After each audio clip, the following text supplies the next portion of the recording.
Hello everyone, welcome to Homemakers Radio. I'm Mrs. Sherman and I am making these videos for my posts. If you will click the link that I've provided below, you can go over there and listen in this nice page with this nice atmosphere and all my friends on the sidebars. So today I want to show you my teacup before I go, and the purpose of these videos is to let you listen to something while you work. And today, since we're having autumn here, I wanted to show you my autumn cup. I've shown you this before,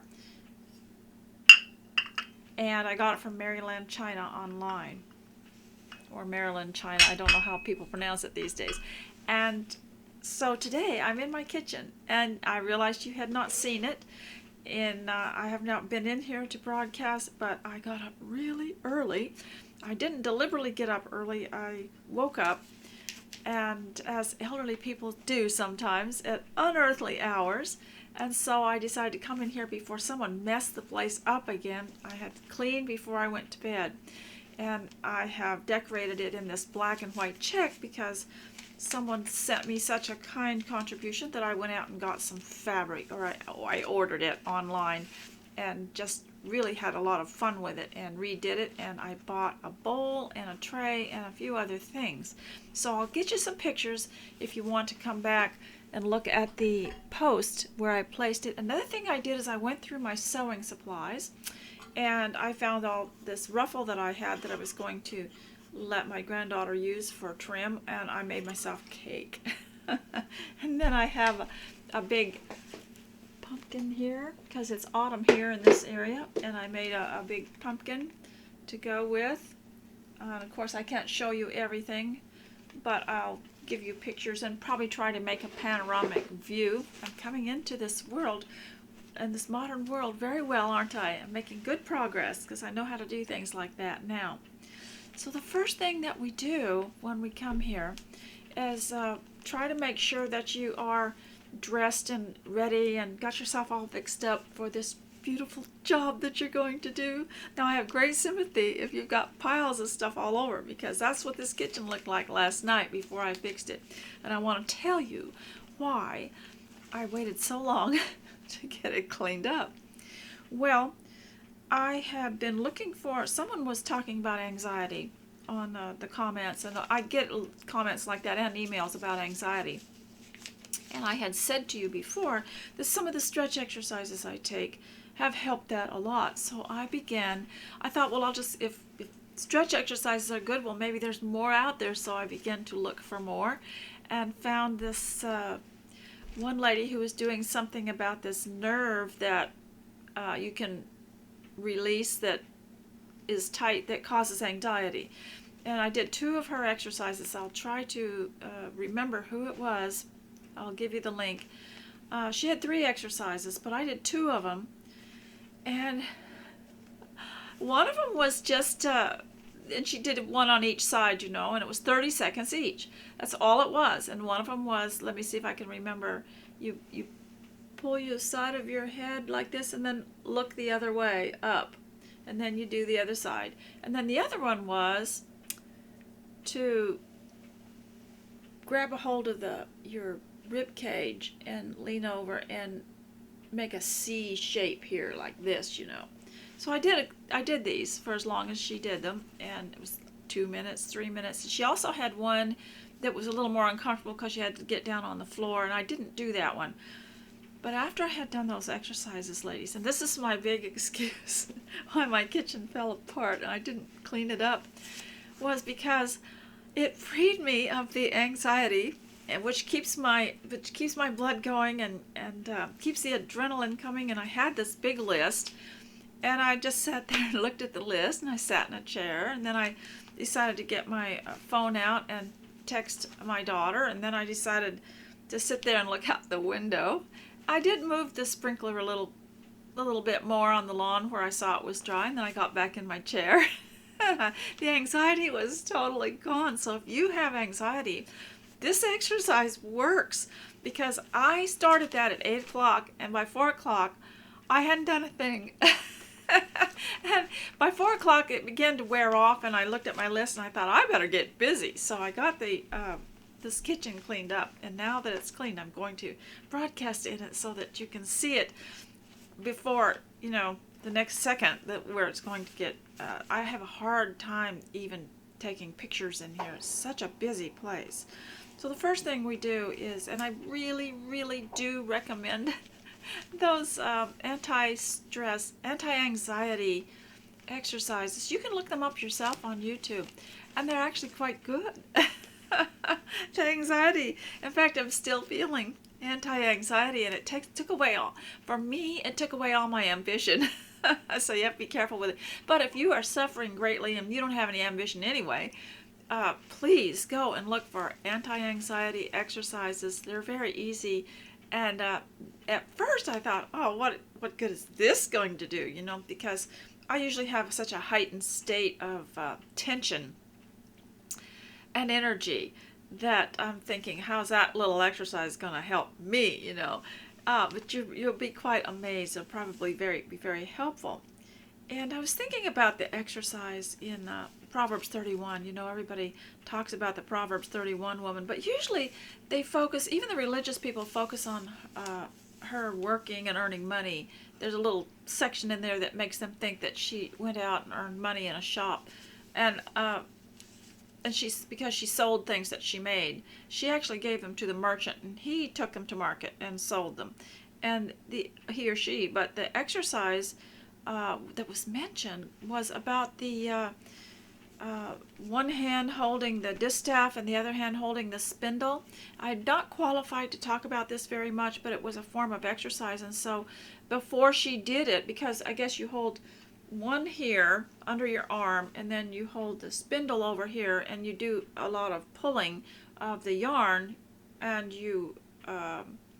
so you have to prepare your arms.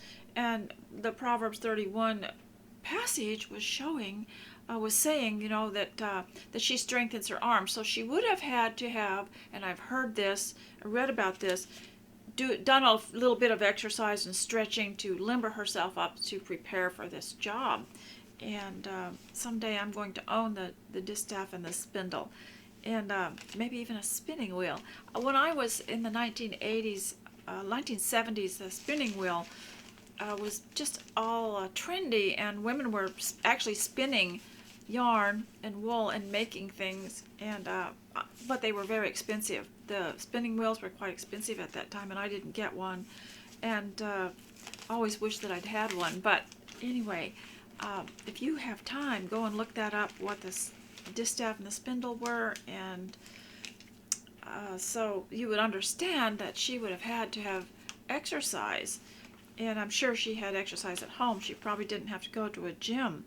And so that's one of the things I like about these stretch exercises that I do. And some of them are just sitting in your chair. If you're very young and exhausted and not fit and want to get fit, start with the beginner's exercise. Start with chair exercise. Just type in, when you get to YouTube, type in chair exercises for women, and or beginners chair stretch exercises, and you'll find something that'll get you started. Now, just on those, I lost a little weight, and my posture improved, and my mind became clearer. And the mind is something that we don't take care of much, do we? Yeah, we wait until we're about bonkers, and then we start paying attention to it. So with preparation, before you do your homemaking, before you get into anything, you need to take care of yourself. So you need to start with your appearance. And I like to get dressed up before I take my exercises. I know some people would rather take exercises and then go and get their shower and everything. Everybody's different, but I like to get dressed up for it, just in case, I get called away or just something else happens, and I'm not, I want to be ready. So the exercises are important because they'll take care of your mind, and they'll also help with your anxiety. And so the most important thing, though, is your appearance is important because it's something you can manage and you can change and you can control. And then when you start to look a little more healthy, then you maybe can focus more on your health. I know I've heard people say, I think if you'll get dressed, they'll tell somebody, I think if you'll go and get yourself bathed and dressed and fixed up and dressed up, that you'll feel a little better. And also, maybe if you don't, at least you're dressed up and you look better, and you can start focusing a little more on your health. Health is what we have that is the most important thing. And in spite of what you're hearing on the media, they're not interested in our health. The government is not interested in your health. They're interested in promoting their chemicals. They're interested in selling something. They are not interested in our health, and they don't promote health at all. And all this stuff about disease going around and everything, if you will maintain good health, you don't have a worry about that, because you can, one of the reasons we cough and sneeze is we're sneezing out impurities, and everybody coughs at least once a day, clearing their throat or whatever. But I wanted to tell you about health, because real health is good water, good rest, good food, and also good mood. Happiness contributes to your health. People who are unhappy or fight anxiety it's going to scrunch down on your organs, and it's going to make you unhealthy. And so that's why I suggest those anti-anxiety exercises. But be sure you're already lazy when you do them, because you're probably going to be sitting there in sublime anti-anxiety for several hours. So we have two things going for us, ladies, in our homes, and we can control, and that is our health and our appearance. You can control that. You might not be able to control the messes other people are making, and you might not be able to control what the world is doing, and there are two other things we have going for us, and that is that we're alive and that God is good. And so, with that as a foundation, I am going to tell you something that I learned. First of all, I learned that exercise is not the only thing that can reduce anxiety. So if you're worried about maybe falling asleep after those anti-anxiety exercises, then I would suggest you clean out something. Clean off a surface, clean out a drawer, sort a bunch of pens and pencils. Go into your sewing room, get out that drawer that has all the extra stuff in it and get it all sorted out. In fact, even if you don't care about what's in that little box that's full of sewing stuff, if you don't care, go ahead and just to test your brain, just to test your mind, sort it all out. The other day, I got everything out of the sewing box, and I put the pincushion over here, and I put the scissors down along the side, and then I put the tracing wheel over here, and I did that on purpose. I don't care about it, because I just reach in there and get it, throw it back in, and I know they're all there. But I decided to test this out. My goodness, I felt so sane after I did that. Are people calling you crazy? Do you feel like you're crazy? Go clean out something and report back to me. There's all this stuff going around about how they're going to put us in a re-education camp if we don't comply with all these medical rules and everything. And what I'd like to do is welcome you to my re-education camp, because what you can do is take charge of your own health and get a sound mind just by being a homemaker, just by doing what God says and guarding the home that can really settle you. And some of the things that I have suggested also. And so the other thing that can reduce anxiety is cleaning up the clutter, and enjoy it while you can. Put on a movie that you don't have to watch. You can just listen to. Put on something to listen to and sort through something. Sort through those old papers and letters, or put stuff in album books. And so, and you can get behind very easily. So I have great sympathy for you, because if you have a busy family, even if they're gone now, you're probably still going through their old artwork and their old schoolwork, and because we're still busy. We're still fixing meals, and we're still maybe working with the church, and we're still maybe removing wallpaper or repainting something, and there's in the garden, there's so much to do, and people might look at those boxes you've got piled up, and why don't you go through them? Well, but they don't live your life. They don't know what all you do during the day. And for me, and for those of you who are getting elderly, sometimes it seems to take half the morning just to get ready, just to get out of bed. But I'm always happy when I can come out of the bathroom and I still have some time left. So I'm talking to you with the time that I have left. So I have learned about anxiety. That was something I knew I'd learn. That's one thing you need to do is, even if you're very young, don't let your mind get stuck on something and refuse to listen to something else or learn something. You can discern whether something's right or wrong. But I have been listening to things people have sent me, looking at things and reading things, and learned quite a bit. And so the other thing that I learned was how to make 2 cookies. And the reason I did that was because we're expecting a crowd here pretty soon, but when there's just the 2 of us, I really don't want to make that whole batch of cookies because I know I'm just going to sit there and eat them all.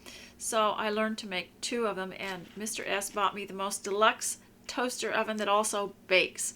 So I just kind of guessed a little bit and kind of looked at the original recipe, and I just made two big ones, big cookies. And I'm very happy. There was no more after that, so I didn't, eat the whole bag. So I just made the 2 cookies. I think I could make 2 muffins, 2 anything. So, and I like it that I have the toaster oven because I don't have to turn on that big oven and heat it for just 2 cookies. The other thing that I learned, let's see, the 2 cookies and, oh yes, and I'll give you this if you'll write to me, or you can go look it up yourself. It's a recipe for hydroxychloroquine, but it used to be called quinine water or tonic water, and it's what those of you who know of the Anne and Greg Gables movie of 1995, I believe it was, remember Diana's little sister got sick, and so Anne went to help get her well and gave her this quinine water. What it is, now the hydroxychloroquine, apparently, we've taken that when we were in Africa decades ago, and it's a real bitter tablet, but here's how you make it. You take the rinds of 3 grapefruit and 4 lemons. You try not to get the fruit in it because it makes it more sticky, but to me it wouldn't matter. And you chop them all up, and then you put them in a saucepan with 8 cups of water, or enough to cover it, and you boil for 2 hours, and then you let it cool. I just leave it on there and let it cool, and then you strain it into jars, and you take 2 tablespoons twice a day when you think something's coming on, or when you're feeling sick, or one of the children complained of a sore throat. But when you take it, it's going to be bitter, so you can mix it with a bit of honey in the spoon if you want to. I wouldn't. I was told not to. I was warned not to mix the honey or the whatever sweetener you're using in with it. And apparently it makes it as ineffective or something. Just put the honey in as you use it, and you take it twice a day. And I have already heard. I know a lady. She saves these little bottles that your spices come in, the little glass ones, and soaks off the label and puts the solution in these little bottles and puts them in the door of her refrigerator and puts a fancy little tie on them and a label and gives it away. And she gave one to her uncle, who said he felt bad and he thought he was coming down with something, and of course the worst, the plague, whatever it is they call it nowadays, the pandemic. And so she sent that home with him with the instructions on the back, and he took it, and he called her back in 2 days and said he felt better than ever. So, but I got it, another one off of Pinterest, but I have gone back to look for it and it's gone. But it's been going around for many years, this recipe. And so we can take charge of our own health and not take their chemicals. Chemicals, unfortunately, have side effects. Real foods and real fresh air and water and stuff, have good side effects, but chemicals will, while it's trying to fix one problem, will create another problem. It'll damage your liver, it'll damage your kidneys, it'll damage everything else. And people who have studied health have told me this. And so you need to take charge of your own health and read about it and study it. Anything that you're encouraged to take, any prescription, look it up. Read what the ingredients are, find out what the side effects are, find out where the ingredients came from, what they're made of, find out where the chemical comes from, and what else it does, what else it's used for, and just take charge of your own health, and because that's what we have going for us. We can't guard and guide our homes if we're falling over sick or we have anxiety. So a lot of the anxiety can be traced to some of the apparently benign chemicals that we're taking, or just the little things we take for headaches and stuff like that. You need to look into that. These can affect other parts of your body and can affect your mind too. So look into it and get yourself healthy. And everybody take charge of their own health. And it's up to you to research it yourself. And even if you have a naturopath, nurse, or doctor, go ahead, and they don't have time to research you or research your body. Your body, everybody's different, and people have different reactions to different things, and things go into your system differently than other people. We're all different, and some people, just like we're all allergic to some kind of food, or we don't like it. Everybody has to look after their own health. So now I want to talk a little bit about homemaking. Now that you're all dressed and ready and healthy, I was looking at that recipe for the quinine and the hydroxy, and I thought to myself, it says when you're sick, take 2 tablespoons twice a day. I thought, that stuff might be good enough to take once a day anyway, just a bit of it every day anyway. It seems like it would help. It can't hurt. Now, from Imperfect Foods. Now, I understand there's another company that brings food to your door. If somebody that's getting it would please let me know in comments. I'm using Imperfect Foods. The only thing I don't like about them is when they send out their emails, every now and then they'll give me their political spiel and their political views on how they're fair to everybody, and they have all this special and I just feel like saying, spare me the politics, just send me the food. And I would really like to cut them off, because they've taken it a little bit far, some of the stuff that I receive, and I would like to know what that other one is. But several of my friends have written to them and said, look, don't send me anything that tells me that you're being politically correct, because we don't care. We just want to order. So now we're all going to have to be prepared, getting your house ready and keeping it clean and stuff, because you don't know what kind of emergency you're going to be called on. Maybe you're going to get stuck in your house with someone. Somebody sent me an interesting video, and now not everybody is the same, and they're not all like me, they're not all like you, but her name was Lady Colin Campbell, and she was I think she used to write for English Home Magazine, I'm not sure, but years ago. But she's from Jamaica, and she lives in England, and during captivity over there, one of her children's college friends couldn't go back to his country and had to come and live in her place, and she lives in a castle. And while he was there, and it's interesting, we need young people, we need old people, but she's probably a little younger than me. I don't know, she might be older. And those two had such a good time, because he showed her how to make videos. And she just does such a good job, and not that you would agree with everything she says, but it's interesting, and she knows a little bit about manners and etiquette and that sort of thing. And this young man showed her, he couldn't have even been a little older than 18, and he showed her how to do videos. He sat with her the first couple of times, and then she was on her own. So we can all benefit one another, and this just brings me to this point. you're in your home and you've got it all cleaned up and you're doing homemaking, because you want to be prepared that you might end up stuck with somebody, or maybe your family came to visit and they couldn't get back home because the roads were closed, or because there was an avalanche, or because the government was doing their stupid thing. And so so you want to be prepared.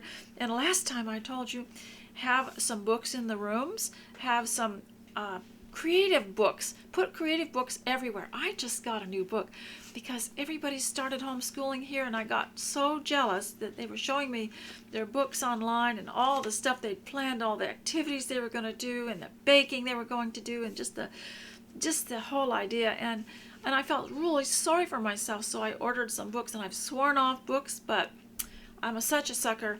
I ordered two, and the one that I ordered was about the forest school, which is one that I discovered, a year in forest school. It was all the things you could make with things you found outside. And so I've got that one in the boys' room, because you never know. You need to have something for everyone. So I have a little, there's another one called Play in the Forest. And it's just about things you can do outside with rocks and things like that. And I'm a rock hound too. Oh dear. I've got chalk rock. I've got granite. I've got, oh goodness, I've got agates. And you need to know, how to go on a walk, how to go on a nature walk, and what to do when you go on a walk and you talk. And that's for that reason I'd like you to read that chapter on the walking club. You don't have to form a formal club. You just say, I'm going for a walk. Anybody want to go with me? And then you sort of guide them and talk and observe and collect for a nature bowl or something like that. So everybody needs to be prepared to be stuck in the house or on the property in the vicinity with someone, and how you're going to cope, because where your etiquette and your niceness comes in is the home, and that's where it's needed the worst. Now, I'm just going to go off on a tangent about this.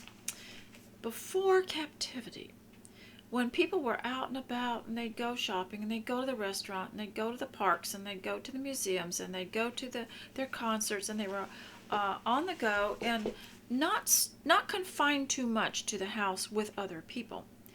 But now, recently, they're more confined, and I have noticed a lack of manners, because they don't know how to act when they're with people confined together. They don't know how to act. You go to a concert, you go to the grocery store, you go to a restaurant, you're not going to see them for an hour, and you're never going to see those people again. You get your things and you get out, you eat your dinner and you get out, and you really don't need a relationship with them. So see, that was very bad for us. And then you travel and you stay in a motel, and then you travel some more and just see things, but you're not really forming a relationship with anybody, so you don't really have to worry about manners that much. How many manners do you need to drive up and get some gas for your car? You're generally decent and respectable, but you don't really have to worry about, you're not going to see them again and you're not going to live with them. So now everyone's, especially in Oregon where we're living under Marxist rule, people are more isolated in captivity. And I still have my ladies' fellowship every week, and have noticed, of course, they haven't seen anyone but their own family. Then they come over here, see each other, and see me. And I have noticed a breach of manners in just the remarks that they make. And they would never have made remarks like this if they were out and about in their normal, going to Hobby Lobby, going to Safeway, going to Kentucky Fried Chicken. Probably never said anything like the things that they have said here to each other and to me. And you're going to see this. That's why manners at home are just so important. And I'll read to you from a book written in 1948 pretty soon about this, about the importance of home manners, because the things you do in a restaurant are totally or a store are totally different than the social way that you act at home. totally different. For instance, in businesses, you're encouraged to complain if the product isn't good because they're in competition and they want to make a good product and they want to stay in business. They don't want to be shut down. So you're encouraged to tell them when something isn't quite right or they didn't get your order right. And we all generally try to be polite about it. But I sure do feel sorry for those people that have to serve the ones that are complaining because they don't always do it right. But at home, you can't do that. You can't take your stuff back to the kitchen and tell your mother it's not hot enough.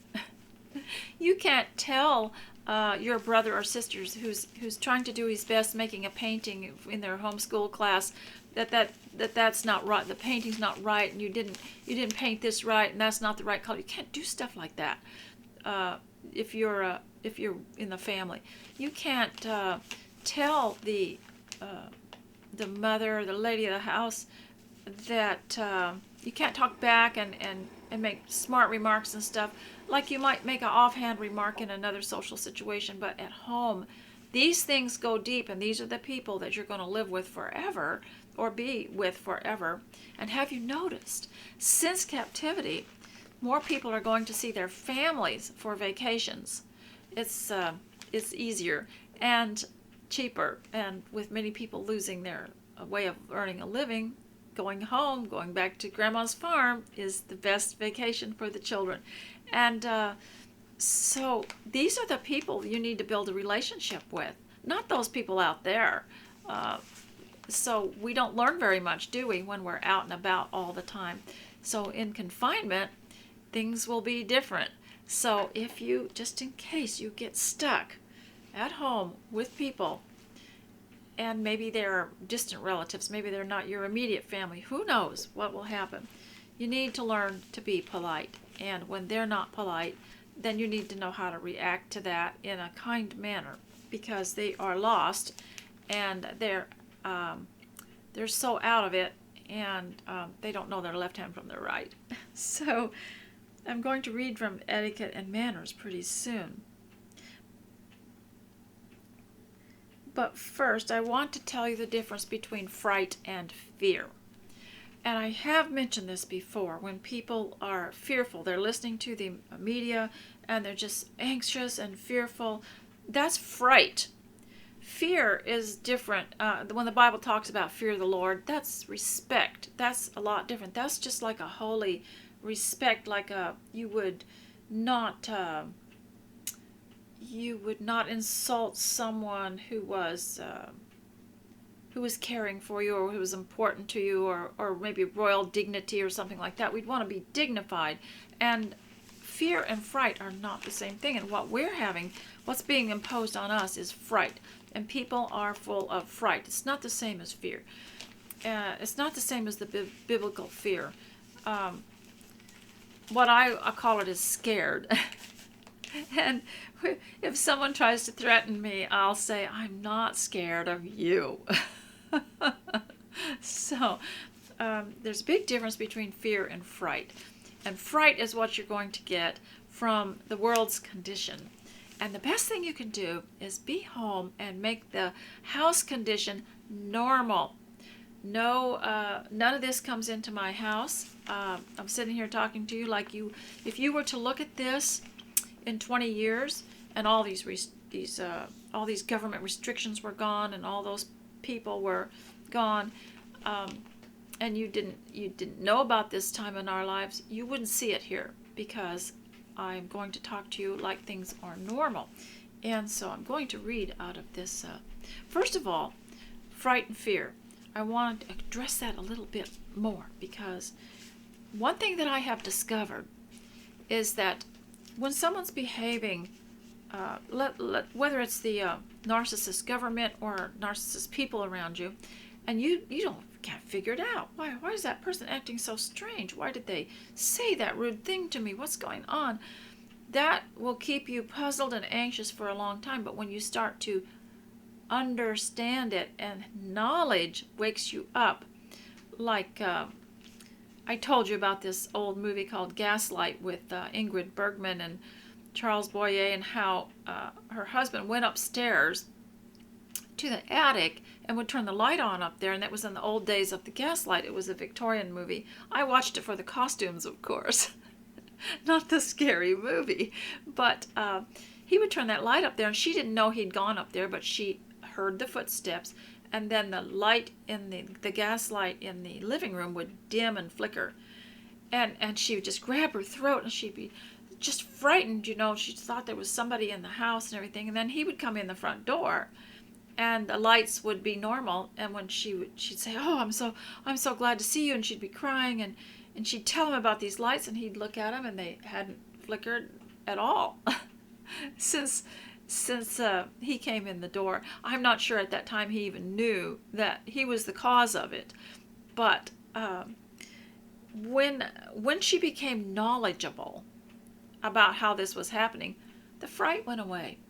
So a lot of the fright and the anxiety that you have will go away with knowledge. So build up your knowledge, build up your understanding, build up your wisdom. That, you know, when this whole thing started, and I would hear from people, friends, relatives, even enemies, and oh, you know, what are we going to do and everything? I said, I'm going to do the dishes, you know. So, and that was a question I would ask them: are your dishes done? Is your laundry done? And oh, they didn't want to think about that, and they were very upset with me because I didn't have the same level of fear that they had. And the fear is fright, and I wasn't going to have it because I had the knowledge of what was really going on. And also I have a better knowledge of how health works. And so I want to read this to you. Blessed is from Proverbs 3, verse 13 and 14. Blessed is the one who finds wisdom and the one who gets understanding. So, blessed means make more of. Blessed is the one who finds wisdom and the one who gets understanding. And there's plenty in Proverbs about gaining knowledge. Knowledge is important because it helps you figure out the cause of things. It helps you figure out things. And there's always a reason that people do things, and you can figure it out by observing. So now I want to, in my re-education camp here, where people are always talking about getting sent away to re-education camps. Well, hey, what if you did get sent to re-education camp? You need to fill your head with knowledge, wisdom, and understanding. You need to be able to guide some people. You need to be able to have some creative skills so that you can show people what to do, and so that you can also preserve your own sanity. And I think that if Christians got sent somewhere like that, they should overwhelm everyone with the scripture, with knowledge of the scripture, that every word that would come out of your mouth would be something from the scripture or something relating to it. And pretty soon they would want us to leave. If anybody came into my home and they wanted to apprehend me or take me to get my head examined, I just watched an interesting Australian film, and I don't know what it was called. It was about something that happened to a woman in Sydney because she had been at a rally or a meeting or something, and so the police came to her door, and she was talking about how one of her sons was going to have a mental evaluation and everything. And I thought to myself, if someone came into my door, you know, I have a clipboard and I have questions to ask whoever it is that's coming in to apprehend me, to see if they need a mental evaluation, to see how they're doing cognitively. I'm going to examine them first before they decide they're going to apprehend me. I want to make sure I'm in good hands. So I'm going to ask them some questions too, and I might even talk to them a little bit about the Bible. Pretty soon I'll close the door and I'll make them a captive audience, and they will be in here quite a while, and then they will beg me to leave so they can go. Don't know if I'd give them tea or not. You know, I might if they don't want any. That's the best thing to do.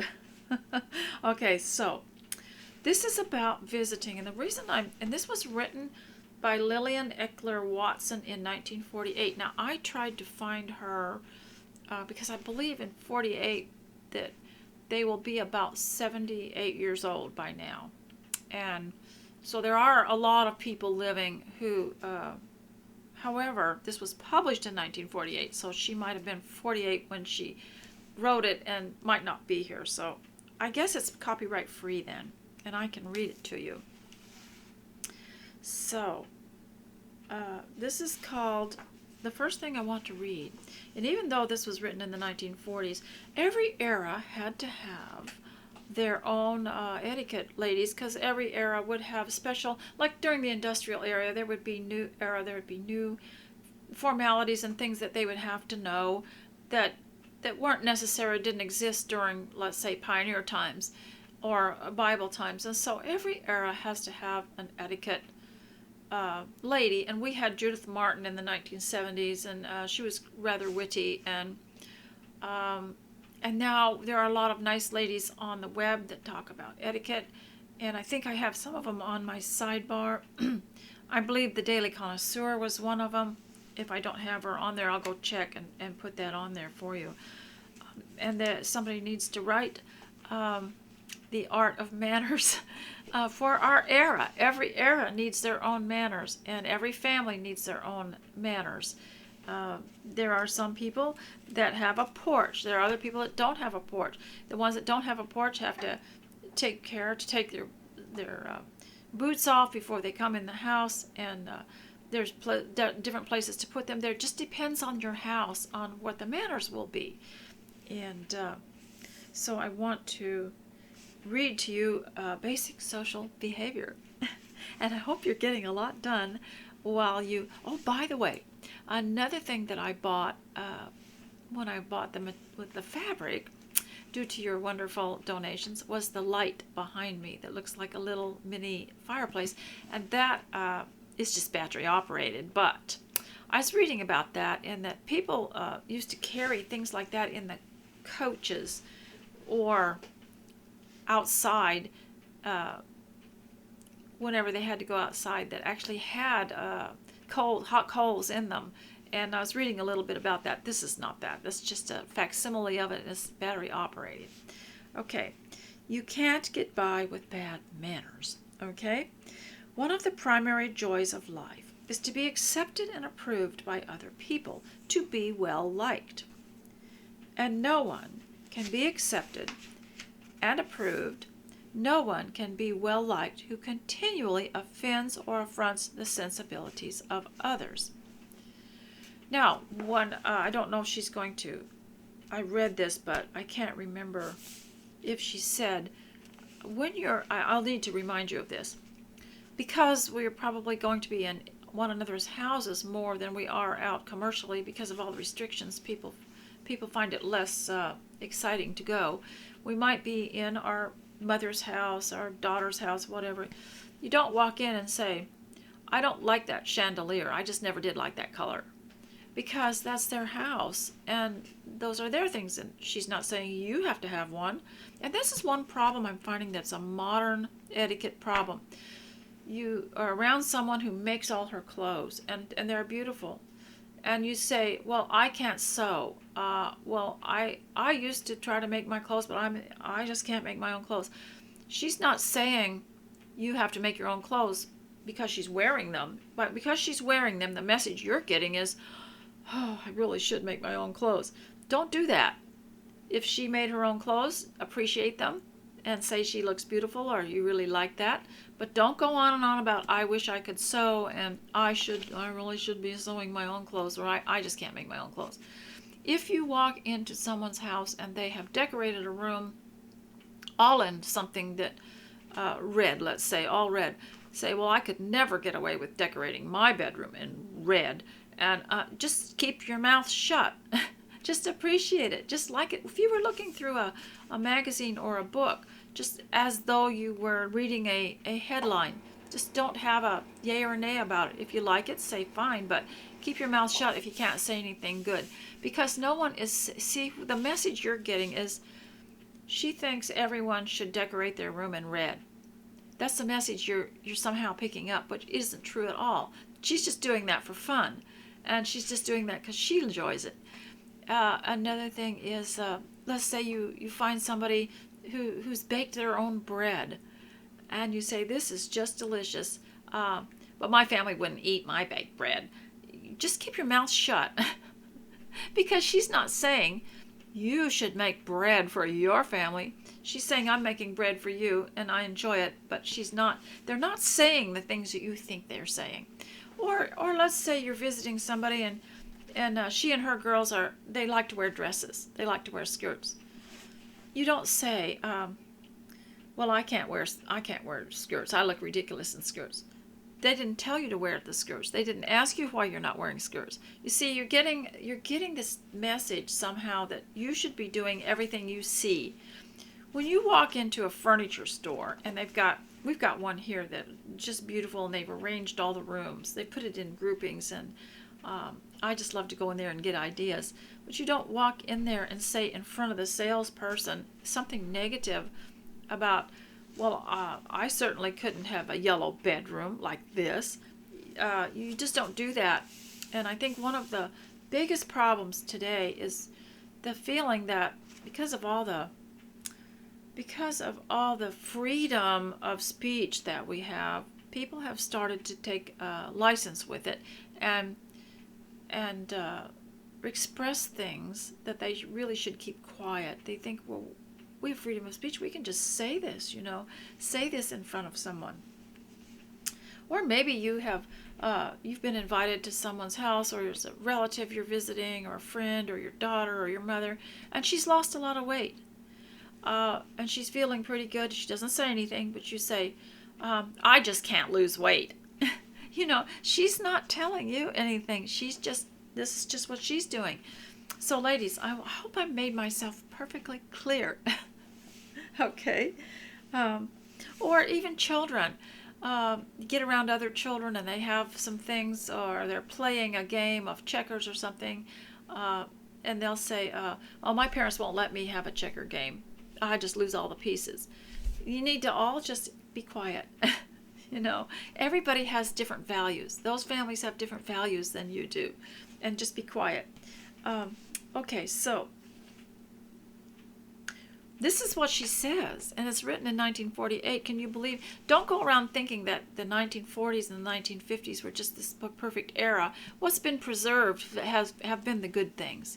And so that's what we see. We go to the antique stores, and we see the lovely dishes, and we see the clothing and pictures, and we see the nice things. But they suffered too from bad manners. And so she said, we are living in the world where we cannot be blind to those around us. We have a social duty even to strangers we meet. People are quick to recognize courtesy and eager to respond to it. I remember when my grandson was about 19, and Mr. S. and I were in a hotel that had an elevator and went upstairs, and he was supposed to bring us something that his mother had sent. I think he was going to bring us some dinner that she had sent, and so he went up to the front desk, and he was so polite, and he said, hello, my name is, and I'm here to see my grandfather and grandmother, and their name is such and such, and they're in room such and such. Would it be all right if I took lunch to them? And so when we came back, so we did, and we visited with him, and he stayed there for a while. But when we came downstairs to go out, that woman came up to us, and she said, I have never, ever seen a more polite person as your grandson. It just melted my heart. And she's just one of the professionals that works there. But it says here, we cannot be blind to those around us. We have a social duty even to strangers we meet. People are quick to recognize courtesy and eager to respond to it. You might not think anybody notices how nice you are, how polite you are, but it does register somewhere in their minds. But they are just as quick to be repelled by rudeness and bad taste. So don't underestimate. You see, this grandson could have just pushed the button, gone up in the elevator, and gone to see us. He didn't have to check at the desk at all. But she just thought it was nice that he did, because it let her know that there was someone in the building that wasn't a guest, wasn't a paid guest. So I thought that was very nice. She was happy about that. Besides that, he was wearing a button-down shirt and a pair of jeans with a belt on it, which you don't see very much anymore. Don't underestimate the value of good manners. They are important any way you look at them. They smooth the rough edges, prevent friction, and make new friends and endear old ones. The other day there was a woman that came into this kitchen, which I have redecorated with fabric, and she expressed an extreme dislike for the colors because she didn't like them.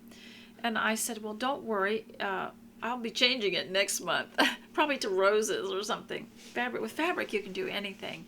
And so see, I was trying to be polite back to her because the friction that would have caused if I had said, how dare you insult my kitchen? She has a right to dislike it. But another thing you could say if someone wants to insult you is, you know, isn't it lovely we have so many choices and that we can each choose what we like and you don't have to use this black and white in your kitchen? Isn't that lovely? And I wouldn't want us all to be the same. Because here's the message people are getting. You think I should decorate my kitchen in black and white. That's somehow something they have trained their minds to believe. I don't think that when I walk into a pretty furniture store. I don't think, oh, I'm supposed to have all this stuff, or you think I should decorate this way. No, you have to learn to think differently. If you really think you have freedom, then think choice instead of thinking that someone's imposing something on you. Manners may not make the man, but they certainly make things run more smoothly and pleasantly for him. Good manners are responsible for much of the beauty and graciousness of our daily lives and much of the comfort. They are the means of avoiding conflict and collision with others, spiritually and actually. You can't get by with bad manners. Observe the little courtesies of daily life, for courtesy is the magic passport to any company and the basis of a popularity that is real and lasting. If I were to do a visual lesson, what's that called when you use flannel graph and paper and you make a visual story of things, object lesson I guess it is, I would make a little passport and put the students in my re-education camp. Which re-education camp would you like to go to? Would you like to go to the government re-education camp, or would you like to come to mine? I'll take them all. I'll take all the government officials and re-educate them. Give them a little passport and some paper, and have them make a manners passport, and have them make just different kinds of things that would have to go in this passport, and then we'll make a special stamp and we'll stamp it when they have done the right thing and let them in like you would in a country. Because it reminds me, of Christians. We have a different kingdom, and our king is Christ. In our kingdom are other people around us who have submitted to Christ, and he's king over our kingdom. We have a different passport, and that's our salvation.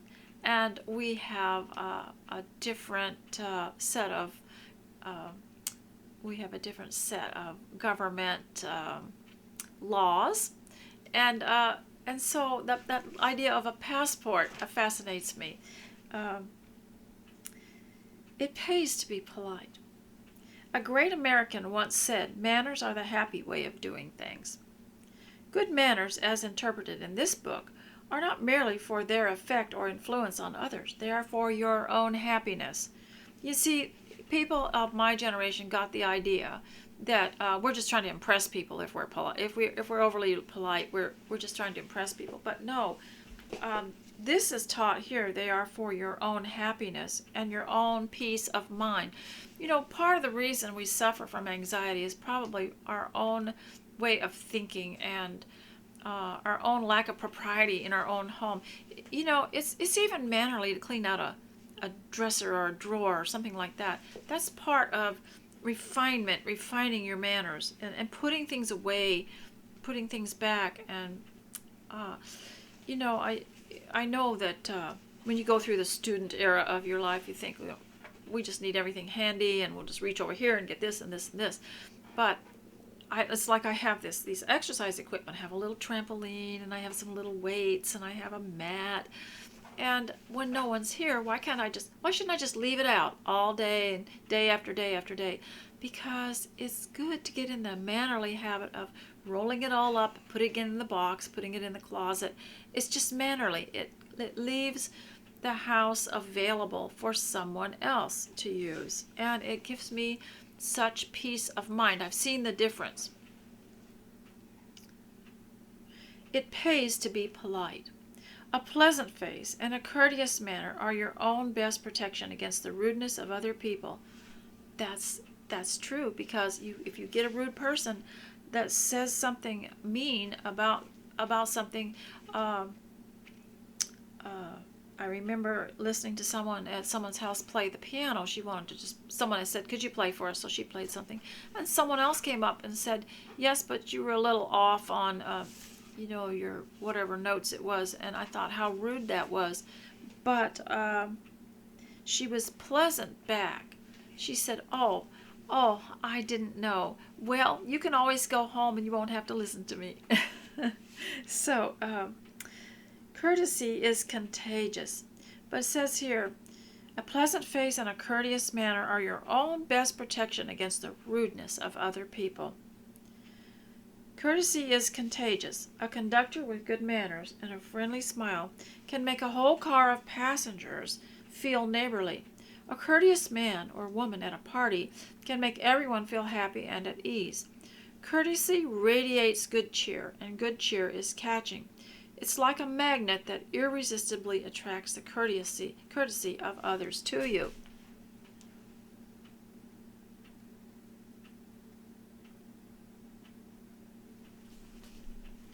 Okay. Just try being unusually polite to everyone for a week or so, and see what happens. You'll discover that everyone is being unusually polite and friendly to you. You'll be amazed to find that many of your own little personal anxieties are slipping away. You'll see that word anxiety in there? Your own little personal anxieties are slipping away, that you'll feel happier and more content. And if you continue, you'll be well on the way toward a wonderful new peace of mind. See, anxiety is the opposite of peace of mind. So the more we learn and the more we practice, the more settled we'll become and the less anxious. And I have found that with, I get a book and I say, I'm going to make this book into a course. So every day I'm going to do something on one of the pages. And I forgot to bring my book to show you what page I'm on and what I'm doing. And we've all got these little craft books. We've all got cooking books. We've all got magazines that we've saved because we always thought we would do something. It's time to get those out now and make the most of this rude time that we're living in, and come out of the other side more creative and happier and more at ease. There are very few things that pay such enormous dividends in personal satisfaction as good manners, the happy way of doing things. The world opens its doors widely to those who have the habit of simple, friendly courtesy. Now, in some places, not so much. The polite person is, unfortunately, is backwards. The polite person that goes to work at a job is put down and treated terribly, while the rude person is elevated. This is not right. The Bible talks about that. Woe to them who call good evil and evil good. And I looked up that, I saw that word woe, and I thought it's just an expression. Woe was a very serious word. If a woe was pronounced on you, that was not good. That was not good. You might look that up sometime. Courtesy is consideration for others. I've had people say to me, well, why do you want to have a courtesy class or a manners class or an etiquette class? It's not in the Bible. It is in the Bible. The New Testament says to be courteous one to another. And that means thinking about the comfort of others and not offending them and not insulting them. It goes far beyond the pat rules of procedure which guide the socially inept. It's not about which fork to use and which side to put the teacup on, and how to sip your tea or anything like that. It's about sipping your tea in a way that doesn't disgust somebody else.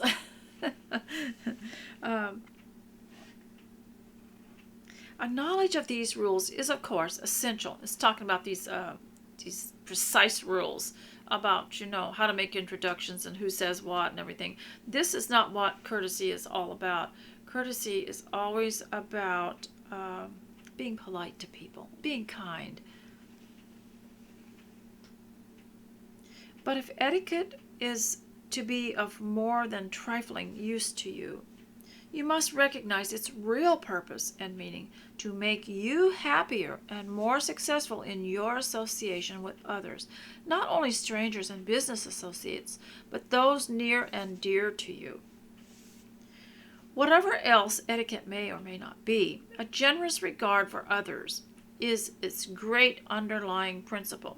This is why etiquette is a Christian attribute. It's no mere polish, no superficial charm on the surface of your personality. It's basic philosophy of behavior. It's the way you greet your neighbor in the morning. It's the way you listen to people with all your interest, not with a faraway look in your eyes. I must admit, I do, when I'm faced with someone who is real boring and just wants to hog the conversation and not take a breath, and she'll talk for 20-30 minutes, I will look slightly past her ear at something on the wall. I must admit I do that to people who aren't polite and who will not allow others to interact in a conversation. In a conversation, you've got to say something, and then if it looks like someone wants to interact and participate and say something, you let them. And but we do have those that will not allow you. I have even seen women who will start holding someone hostage, talking a long time, and the woman wants to get past her and get out the door or something. I've even seen some of these women try to escape. Years ago, there was a talker, like Jane Austen always had these people, didn't she? Nothing has changed. This woman tried to, she just edged herself out the door and went to her car, and that woman stood there at that door and kept talking, even though there was no one there. So there's just some people that get bent on something, get determined, and have to finish it. That's the way their mind goes. They have to finish it, and they have to tell you everything they know about it before. And when they don't quit until they're good and ready to quit. They don't have a basic courtesy for others.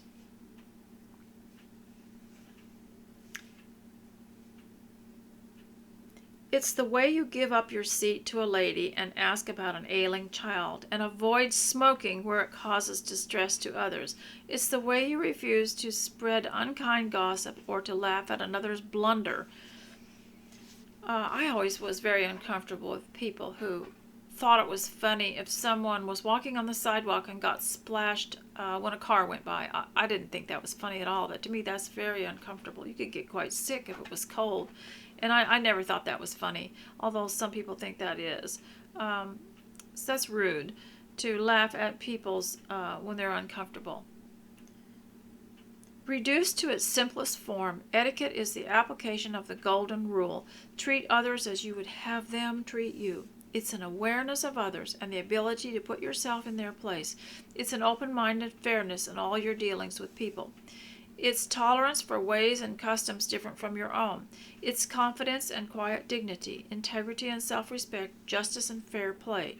We had a book for our homeschool called America, Land of Fair Play. I just wish I could get another copy of it, because we only had the one copy and I think one of the children took it, but I'm going to look for that. It was really good.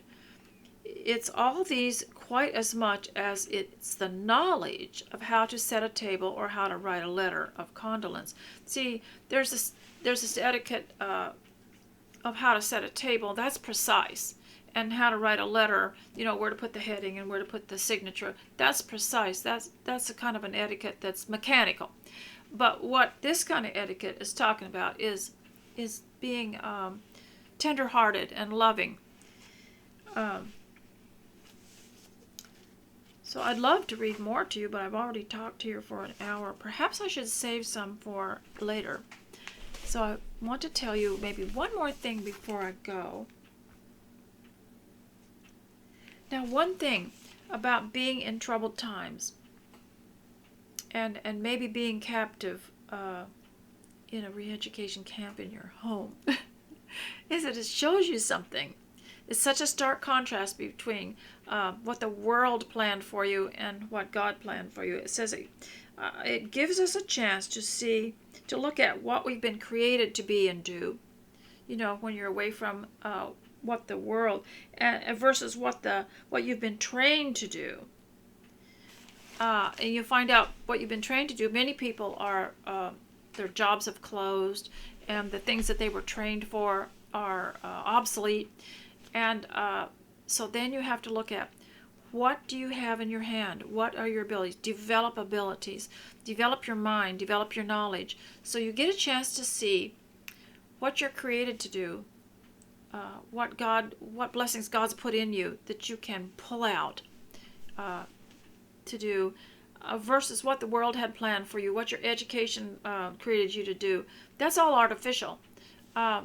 So this is one of the advantages to being home. And some of you had to come home. It's really going to be a blessing. And so I tried to tell you today what you could do when you're in captivity with someone. And we'll start with manners, because that's the first thing I would teach them, is we're going to have manners. And I would teach them what they were. And they wouldn't be how to set the table, but they would be just simple things.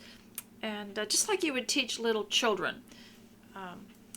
So, ladies, I hope that you had a good time here. And next time I will turn the camera around and show you the other side of the kitchen where the little table is. So until then, thank you for your love. Thank you for your prayers. And those of you who have helped me a little and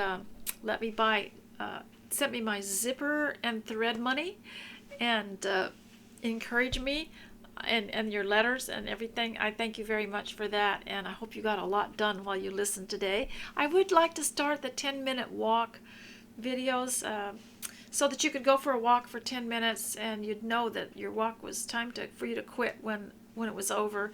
I'm still thinking about that, so we'll talk to you later. Please leave a comment. Bye.